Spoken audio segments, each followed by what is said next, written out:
जंगी मैदान में कामयाबी के बाद हाइमार्स की डिमांड बढ़ी। ये लीजिए, जो हम कह रहे थे शोकेस किया जा रहा है, डिस्प्ले किया जा रहा है, देख लीजिए आप। हाइमार्स के लिए इंटरेस्टेड है बाल्टिक स्टेट्स। अमेरिका से $200 मिलियन के हाइमार्स खरीदेगा एस्टोनिया। इससे पहले लातविया, लिथुआनिया ने भी कहा था हमको हाइमार्स चाहिए। हाइमार्स इन हाई डिमांड। अमेरिका यही तो चाहता था और उसका ऑब्जेक्टिव पूरा हुआ। मैं आपके पास आ रहा हूं अमिताभ सर इस पर आपकी टिप्पणी लेने के लिए, लेकिन उससे पहले देखिए जरा, अमेरिका ने लॉन्च किया दुनिया का सबसे एडवांस बॉम्ब। अमेरिकी एयरफोर्स के बेड़े में शामिल हुआ B-21 raider. B-21 raider France के रफेल से 2 जनरेशन एडवांस, इनफैक्ट आज तक का सबसे आधुनिक पारंपरिक और परमाणु हथियार ले जाने में सक्षम। अब जरा देखिए, बहुत जल्दी से दिखाइए, क्योंकि मेरे को इन दोनों चीजों में ही टिप्पणी चाहिए दोनों मेहमानों से। जरा देखिए, B-21 raider 6th generation aircraft. Radar से पकड़ना इसको बेहद मुश्किल, परमाणु हथियार को ले जाने में सक्षम। यह डिजिटल बॉम्ब एयरक्राफ्ट बगैर पायलट के हमले में सक्षम, क्लाउड टेक्नोलॉजी से लैस, दुनिया में कहीं भी हमले में सक्षम। दुनिया का सबसे छोटे साइज का यह बॉम्ब, स्पीड 3600 किलोमीटर प्रति घंटा, कीमत 16,000 करोड़ रुपए, लंबाई 65.62 फीट, विंग स्पैन 164 फीट, ऊंचाई 16 फीट। टिप्पणी आपसे प्रोफेसर अमिताभ, ये एक और डिस्प्ले में लगा दिया गया।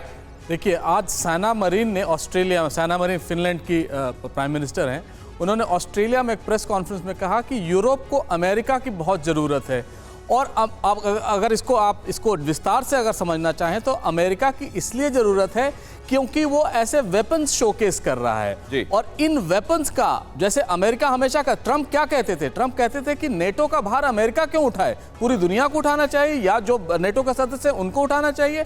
क्यों मेरा बजट 3.77% है और क्यों यूरोप का 1.77% ऑफ द GDP है। तो अब जो होड़ शुरू होगी वो हिमार्स, जो रेडर आपने दिखाया, वो उस तरह की वेपन्स के लिए, और अमेरिका इसके लिए एक रेडी प्रोड्यूसर है। चलते इस रेडर के संदर्भ में एक टिप्पणी जरा श्रीवास्तव सर की भी लेना चाहूंगा। देखिए, ये जो वेपन्स दिखाए जा रहे हैं, जो बहुत जिसको हम अप स्केल वेपन्स बोलते हैं, इनका इस्तेमाल किसी कन्वेंशनल वॉरफेयर में होना बड़ा मुश्किल है।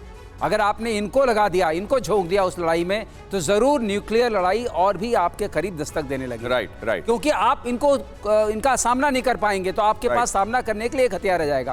और अगर आप न्यूक्लियर विंटर की जो बाबा बेंगा की बात लेकर के आप कर रहे हैं, वैसा होता है तब इन हथियारों का मतलब ही नहीं है। क्योंकि जहां तक सवाल है, आप कि जितने हथियार, जितने साइलोस, जितने जो ट्रायड है रशिया के पास अटैक करने का, अगर न्यूक्लियर वॉर छिड़ जाती है, इन चीजों को मतलब, लेकिन हाँ, इनका मतलब नहीं रह जाएगा। सर, आपकी बात बहुत दिलचस्प है, आगे सुनना चाहता हूं, वक्त नहीं है सर, बहुत माफी चाहूंगा। बहुत धन्यवाद अचल सर आपका।